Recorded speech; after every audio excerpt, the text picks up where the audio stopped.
Hey, everybody. Welcome to Leading with Gratitude. I'm your host, Chester Elton, the Apostle of Appreciation, coming to you live from the new Gratitude Epicenter of the planet, Summit, New Jersey. You know, give us 30 minutes. We'll give you some great information, some inspiration, and your personal roadmap to develop a culture of gratitude where you work and where you live. It's brought to you on LinkedIn, Facebook, YouTube by all the amazing people at the Methods Network. Well, our guest today, I am so excited for our guest today. His name is Marshall Goldsmith. He's a dear friend of mine. He's been a mentor of mine. And let me just tell you a little bit about Marshall before we get going. I won't give you his full bio. It would take us the full 30 minutes. But he's recognized as the world's #1 executive coach. He's been in the Hall of Fame for Thinkers 50, the Hall of Fame for Global Gurus. He's written 3 New York Times bestselling books. He's co-authored another 40 plus books with friends and neighbors. He is the founder of the MG 100 Coaches Pay It Forward group, of which I am proud to be a member. He's a loving father, husband, and grandfather, a grandfather who dresses up like Donald Duck, Mickey Mouse, and Santa for his grandkids. More than all of that, he is a loyal friend and one of the most generous people I have ever met. Marshall, please, welcome to the show. Delighted to have you here today. Thank you, thank you, thank you. Honored to join you. Honored to have you as my honorary son in our fine organization. That's right. I was adopted. We are actually related now. I've got to adjust my family tree on that one. So, Marshall, you know, you're the world's greatest executive coach. Why is coaching more important now than ever?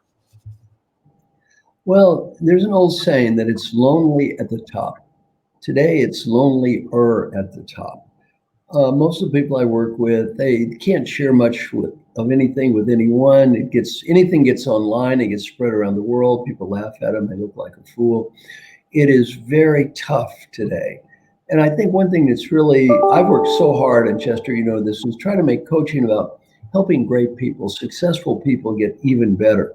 One thing I'm very proud of in my book, Triggers, is 27 major CEOs endorsed the book. And why am I so proud of that? 30 years ago, no CEO would admit to having a coach. They would be ashamed or embarrassed to have a coach. Well, today, these are great people saying, you know, I'm the CEO of the year. I have a coach. It's okay. And I won the Presidential Medal of Freedom. I have a coach, and it's okay. And I'm President of World Bank. I have a coach. It's okay. Well, I think it's a really positive change in the world where we are living in such a rapidly changing world that I think having a coach is better than ever, more important than ever. And one other thing now I'm experimenting with is our LPR process. We actually have a whole group of people to work with. And I find that CEOs love this type of organization like Vistage or YPO or EO or these other kind of group organizations where they can have these very positive, confidential conversations with everyone around them and really try to help each other and learn in kind of a critique-free zone where there isn't this critique and judgment and putting people down. So I think it's probably more important today than ever before. You know, I love that. It is lonelier at the top. And, you know, it's become quite a universal thing, hasn't it? I mean, you deal with leaders all over the world. In fact, you know, we've got people tuning in from Brazil and Honduras and South Africa, Italy, Mumbai, Tehran, Saudi Arabia.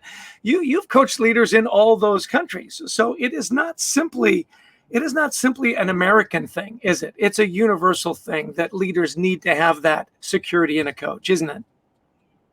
You know, our stakeholder-centered coaching process, which you know very well, we have research from around the world, and there is no country it doesn't work. It works in South Africa, it works in Saudi Arabia, it works in Europe, it works in South America, the United States. There's no country it doesn't work. And so that's a thing I love about our process is very universal, and it does work around the world because it's basically teaching leaders to learn from everyone around them. So we don't tell leaders who their key stakeholders are. We just help them learn from the key stakeholders that are most important to them.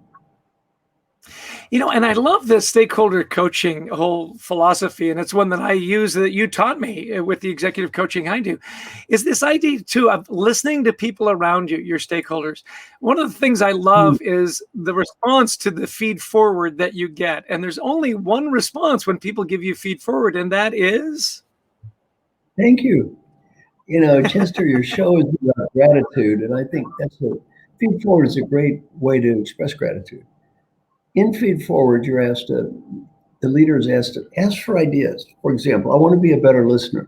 please give me ideas for the future. They listen to the ideas and they treat the idea like a gift. And you say, thank you. You express gratitude. You don't judge and critique. Like if somebody gives me an idea and they're trying to help me, don't say, oh, that's a stinky idea. I don't like that idea. That's a bad idea. If somebody gives you an idea that you want to use it. And if you don't want to use it, put it in the closet. And if you already have it, repackage it and give it to your mother-in-law.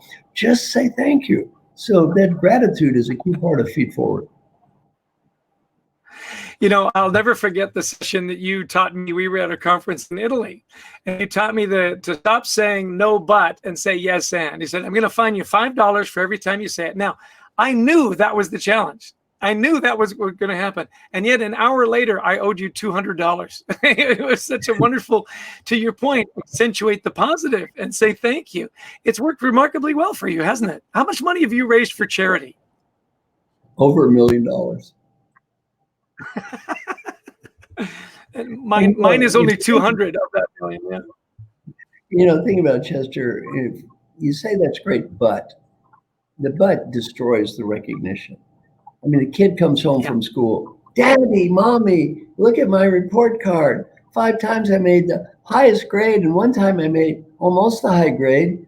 If we're not careful, say, well, that's great, but why didn't you get the high grade every time? You know what the kid's thinking? That's great, but why do I have a jerk like you for a daddy? You've had remarkable mentors in your life. I mean, you've been a spectacular mentor for me in my career, in my life. Talk to me about some of the mentors that you've had and how they impacted your life. Well, some of my heroes in life are my mentors. Peter Drucker, I was on his advisory board for 10 years, one of the great thinkers of all time. Paul Hersey and Ken Blanchard invented situational leadership. Warren Bennis, Alan Mulally, who you've met, just an amazing man. Francis Hesselbein, who you've also met, just one of the greatest leaders who ever lived, former head of the Girl Scouts and winner of the Presidential Medal of Freedom. And they have totally changed my life. And as you said, I've got all these awards and recognition. Well, you know what? Paul Hersey had a good saying. He said, it is easy to appear to be tall if you stand on the shoulders of a giant. It is easy to appear to be tall if you stand on the shoulders of a giant. Well, I'm very fortunate. I was able to be supported by many people who are wonderful people. And this has totally changed my life. One of our good members of our club is Aisha Bursell. And Aisha developed a program called Design the Life You Love. And she asked me, who are your heroes? And I talked about these kind and generous people and how much they helped me. And she said, you should be more like them. And that's what led me to make a little video and put it on LinkedIn and said, my name is Marshall. I got ranked #1 coach and leadership thinker and wrote these books. And I'm going to give away all I know to 15 people for free. And the only price is when you get old, you have to do the same thing. And as we discussed, I thought 100 people might apply. Over 18,000 people have applied. And now we have about 250 people. And it's been an honor to have you as a member of this esteemed group. What has been some of your reactions to be a member of this group? One of the things that I love that you do so well is the way you just connect good people. And the thing that's impacted me as being a part of the MG100 is just the remarkable people that I've met. I went through Aisha's program with my wife, my youngest son, Garrett, and his wife. And going through that whole process, who are your heroes? How do you want to be remembered? And so on was so impactful. Gary Ridge from WD-40 and I have become dear friends. The way that you connect so many good people, and I'll tell you a cute story. You've met my wife, Heidi, and we were joking earlier that the one thing you and I have in common is we both married way above our station. Our wives are remarkable. How we convinced them to marry us is one of the great, gifts in our lives.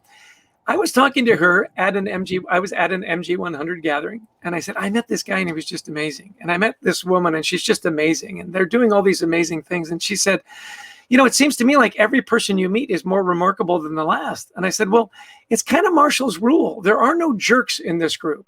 They are all amazing. And you have that way of attracting people. Is that something that one of your mentors taught you? Or is that something that just came naturally to you, connecting good people? I think this concept is really a wonderful concept. The idea of the concept is really helping great people get better. And it's an unusual concept. Coaching used to be fix people that had problems. There's nothing wrong with that. Or help people that are starving. Certainly nothing wrong with that.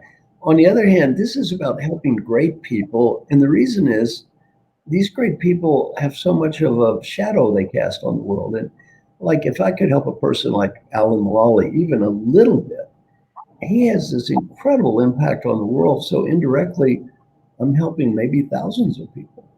So it's a very different idea. And it's been a wonderful idea, really helping successful people get even better. One of the concepts of the MG100 that for me was really liberating is the attitude you have towards all the events and all the projects is you say, look, no obligation, no guilt. If you can show up, then great. It's a judgment-free zone. Where did that come from? No obligation, no guilt. I've used it 100 times since because it's so liberating. Where did that come from? Well, I think, I'm a philosophical Buddhist, and I came more from my Buddhist background. And Buddhism is not very big on guilt. And one of the key tenets of Buddhism is the importance of forgiving yourself and others for being human beings. I mean, as we journey through life, we get so wrapped up of, others that we just carry this stuff around. I'll tell you a story. Two monks are walking by the stream. And the monks see a woman, and she has on a beautiful silk dress, and she's crying. And the monks come over, and one says, "Why are you crying?" She says, "Well, I have on this beautiful dress my mother gave me, but I must cross the stream to get to the wedding. And when I cross the stream, I'm going to ruin the beautiful dress. I don't know what to do." Well, one monk says, "We can't help you. We cannot even touch women." The other monk says, "The heck with the rules." Picks her up on the shoulder, carries her across the stream, and drops her off. She's so happy. "Thank you, nice monk. Thank you." He's happy. He splashes back. His friend is angry. "You're a bad monk, a terrible monk, a bad, bad, bad monk." The wet monk says, "Why am I bad?" "Because you carried that woman across the stream. You bad monk. What do you have to say for yourself?" Things happen. They walk back home, the monks, all the way back. Bad monk, bad monk. The wet monk goes to sleep. In the middle of the night, his friend wakes him up. "You're a bad monk." "Why am I so bad?" "Because you carried that woman." The sleepy monk says, "Well, what woman? What woman was that?" The angry monk, "The woman you carried across the stream." The sleepy monk says, "Oh, her? I only carried her across the stream. You carried her all the way back to the monastery." Well, I think a key point of Buddhism is leave it at the stream. Leave it at the stream. Don't carry all that stuff around, all that anger and guilt and blaming. Leave it at the stream. Yeah, I love that story. So, as we were talking earlier, I'd love for you to share. So everybody's in search of their purpose. What's your purpose in life? And, you've lived such a remarkable life in so many ways. So at this point, what is your purpose in life, Marshall? Well, as I've grown older, my level of aspiration has actually gone down and down and down and down. Yet my level of impact has gone up and up and up. Well, I really quit worrying about things I'm not going to change or that I have no control over. So as I've grown older, I've kind of made my level of aspiration real simple.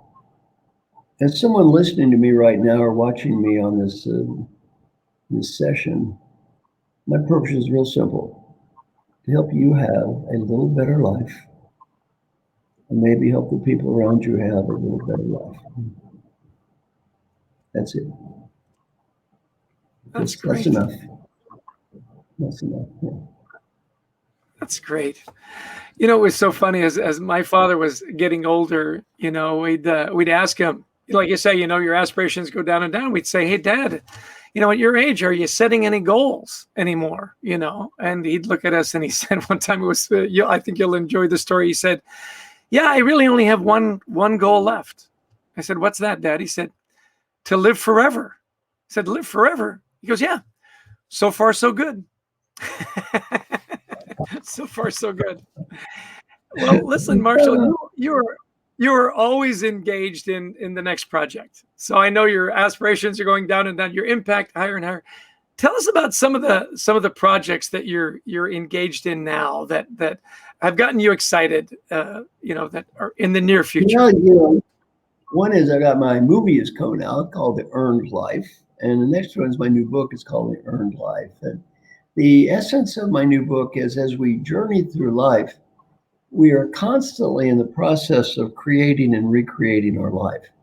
In the olden days, we had very little choice in life. You lived where you were brought up to live, and you believed what you were brought up to believe. And you, as a man, you did what your father did. A woman, you did what your mother did. You got married. There was a pretty prescribed role for you in life. And that's true for 99% of our history. And today we have choice. You can live where you want to, be what you want to, have different jobs, get married, don't get married, whatever. You have you have choices. Well, as this increase in choice has just exponentially grown, so has depression, anxiety, deaths of despair. With choice comes regret. When we have no choices, we can't regret a decision because we couldn't make decisions. We had very little regret. We've not been happy, but you had little regret. But you can't regret make a decision when you can't make a decision.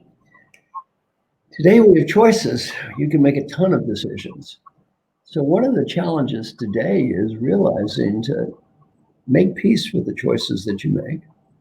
And if we look at today's crisis, it's a great example. Indian philosophy is a great parable called the Gita. And the essence of the Gita is never get fixated on end results. Only focus on the process and focus on where you are and do your best now. So in the Gita, the guy is in a terrible position and he's told, look, you have two choices, bad and worse. Okay, what is. All you can do is do the best you can do now. And another part of that is if you imagine a golfer, you hit a golf shot, you hit a perfect drive, it goes right down the middle.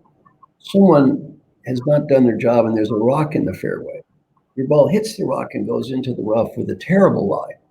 Well, it wasn't really your fault. The ball's still in the rough. What are you going to do about it? Well, if you get angry and think about the shot and it's not fair, you just diminish your chances of hitting a good shot. Or if you think about winning the tournament or not winning the tournament, the one thing the great golfer learns is you breathe, you make a strategy. I'm going to either go for the green or just put it on the fairway, whatever. Then you hit the shot. You just hit the shot that's in front of you. And in these trying times today, I want to use that as an analogy in my new book, The Earned Life. You hit the shot. And as we journey through life, we've got to constantly reinvent ourselves. One person I talked to yesterday is Curtis Martin. Curtis is National Football League Hall of Fame, number 5 Jets, number 5 rusher in NFL history. And, he's trying to help athletes. The track record of NFL alumni is very bad. Huge divorce rate, a lot of bankruptcies, depression. And what happens is they don't recreate their lives. And they kind of think, well, once I choose this, it's going to be good forever. No, it's not. You got to start over. And to me, in life, we need to constantly be recreating that life of who am I? So part of it is we need to recreate our life. And part of it as we go through life, we need to constantly earn what we do. Because you can't buy respect. What happens to the athletes? They try to buy respect. They give away a lot of their money. They want to be loved. You can't buy love. You can't buy respect. You got to earn it. You have to earn it. And as we go through life, we constantly, and by the way, you can't buy self-respect. You got to earn self-respect. So as we go through life, we've got to constantly say, who do I want to be? And what am I doing? And how can I earn respect? Another thing you talk a lot about is happiness. How can I earn happiness? A lot of happiness is a choice. It's a discipline. And, Frances Hesselbein, who we both know and love, she's had a lot of troubles like everybody else, but you know what? You can never tell an I'm up, I'm positive. She's always upbeat, disciplined. She's disciplined and she tries to be happy and she works at being happy and she is happy. So I think, that's what the book is about, the earned life. Awesome. If you've got questions for Marshall, put them in the chat box. I'm going to throw it to Justin Levrier, our wonderful partner here at the Methods Network, because this is an opportunity to ask the world's greatest coach any question you want. So, Justin, are there any questions that have popped up in the chat box for Marshall? There he is. Yeah, hello, Chester. There sure are. There's a number of questions that have come in and some great comments, too. I don't know if you realize this. I've got a note in my hand. Kathy shared a lyric. It says, it's lonesome at the top. It's lonesome at the bottom, too. Apparently, there's an album called Lonesome Standard Time. Something new. But the question from Mohan out of Mumbai. And the question is, Marshall, what are 3 good tips for being a good coach? 3 good tips. Okay. Tip number 1, and the most important of all tips, is the key to great coaching is clients. The client I spent the least amount of time with improved the most. The client I spent the most amount of time with didn't improve at all. The secret to being a fantastic coach is you have great clients. If I work with people who are smart and dedicated and hardworking and care and try to get better, you know what? I look real good. My friend Alan Mullally, who we've met with CO Ford, and Chester met him, a wonderful human being, improved more than anyone I've coached. I spent the least amount of time with him. He said, don't make coaching about yourself and your own ego and how smart you think you are. Make it about those great people you coach and how proud you are of them. Well, that is the secret to coaching. Get over your own ego. The biggest problem of every coach that I've ever worked with, including myself as an ego coach, we want people to get better so we can look at that mirror and feel good about me. Yeah, I'm good about me. My heart gets better because of me. Well, it's not about you. It's about them. And all that stuff's real easy to understand in theory. It's real hard in practice. So anyway, that's a tip or 2. Next question. All right. So this question actually is a fan favorite. I saw a few comments of people saying, please answer Matt's comment and his question. So Matt Dracan, I believe is how you pronounce it, is from Charlotte, North Carolina. And the question is, what advice would Marshall and Chester have about coaching leaders right now who are having trouble providing clarity on direction? That is a fantastic question. It is an amazing question. Chester, why is that a fantastic question? Because I know an answer. What's that definition of bad question? I don't know the answer. I got a good answer. Now, Chester, I've got an article called 6-Question Coaching. So please send me just an email, marshall@marshallgoldsmith.com. I'll send you the article about it, but here's how it goes. When you coach people during this time of transition, number 1, people need more structure, not less. I have this 6-question process that goes like this. You say to each person, on a pretty regular basis now, first question, where are we going? You say, here as a leader, here's where I think we're going, and the bigger picture. Then you ask a question, where do you think we should be going? Question number 2, where are you going? Here's what I see, and you're part of the business going, where do you think we should be going? Question 3, doing well. Chester loves this question. Here's what I think you're doing well, but then ask another question. What do you think you're doing well? What are you proud of? Question 4, how can I help? Question 4, ideas for the future, suggestions for the future. I like to feed forward. Here's some ideas moving forward I think might help you. And then ask the person, if you were the coach for you, what ideas would you have? Then number 5 is, how can I as a leader help you? And 6, any questions for me? Any suggestions for me? Then I would say to that person something about mutual responsibility. During this period of rapid change, if you ever feel lost, confused, unsure as goals, overcommitted, not clear about priorities, I want you to talk to me. If I do my job every so often and you do your job in between, there's no reason we should have ambiguity, concerns, or problems. And I would also say as a leader, very honest. And one of our friends, Bill Carrier, said, pragmatic optimism. Be very honest and pragmatic and say, look, our strategy may change tomorrow. Our strategy may change next week. At any second in time, though, I want you to be perfectly clear on here's where we're going right now. Here's what we're doing right now. And here's our priorities now. That's all we can do. All we can do. And again, the essence of the Gita is, and it's summarized by Chester, our great friend, Harry Kramer. Right. 1, am I doing my best to do the right thing? Am I doing what I think is right? And then number 2, am I doing my best? Am I doing what I think is right? And am I doing my best? And the answer to those 2 questions is yes and yes. You're not going to always win, but you know what you can do? You can sleep at night. You go to bed, you go to sleep, you say, did my best. That's great. I love that last question there too. Is do you have any suggestions for me? Get that feed forward from your people as a leader as to the direction we want to go. Well, we're coming up to the end of our show here. Let's go for one more question, Justin. I'm sure you got at least one more, and then we'll wrap it up. Okay, so this is kind of a two-part question here. So I see two things that are somewhat, I think, aligned. They came in right back to back. So Barbara Silva from California asks, I'm 62. How do I recreate my life? And immediately following that, we had Carolina Mota from Veracruz who said, how can I find purpose in my life? Those are pretty deep questions, Marshall. You're up. I want to deal with the first one. You can deal with the second one, okay?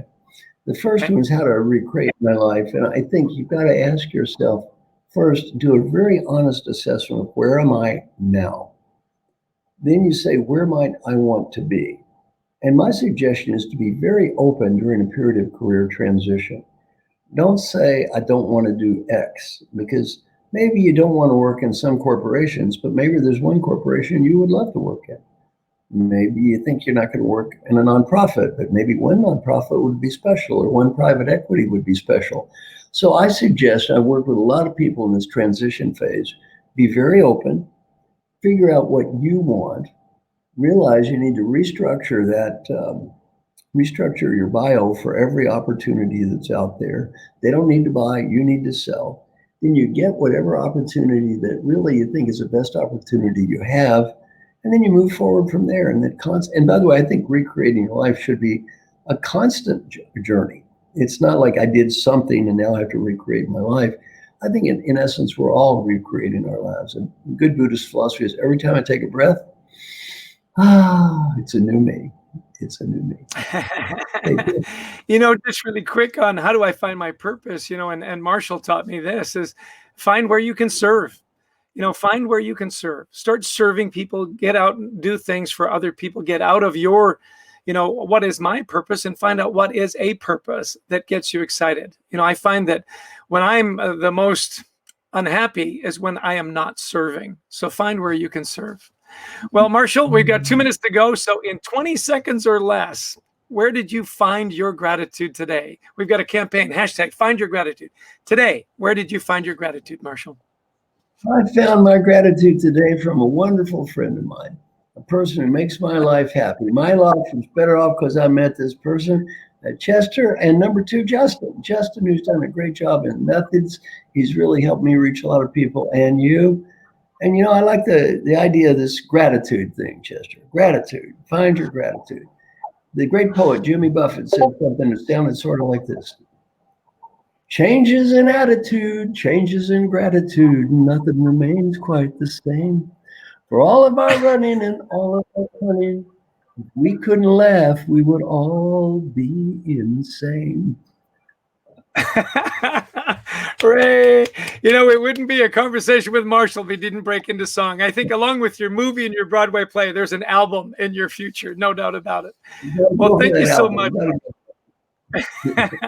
Thank you so much. In our next show, we're bringing in a great friend of yours. It's Gary Ridge. He's the CEO of WD-40. He's going to talk about his tribal culture, how we don't make mistakes. We only have learning opportunities. It'll be another 30 minutes of great ideas, great information, great inspiration, and your own personal roadmap to create a culture of gratitude where you work and where you live. Well, I hope you'll tune in every Tuesday and Thursday, same bat time, same bat channel. It's 1:00 Eastern time, brought to you by the wonderful people on the Methods Network. And if you want to see any of the past shows that Marshall has put on or that we've done, go to methodsof.com/network.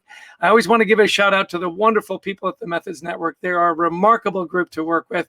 And as always, the greatest producer of online content in the world, give it up for Brent Klein. Well, listen, be grateful, be happy, be kind, and be good to everybody. Everybody's having a tough day. I appreciate and I'm grateful for our time together. Take care. Have a great day. Cheers.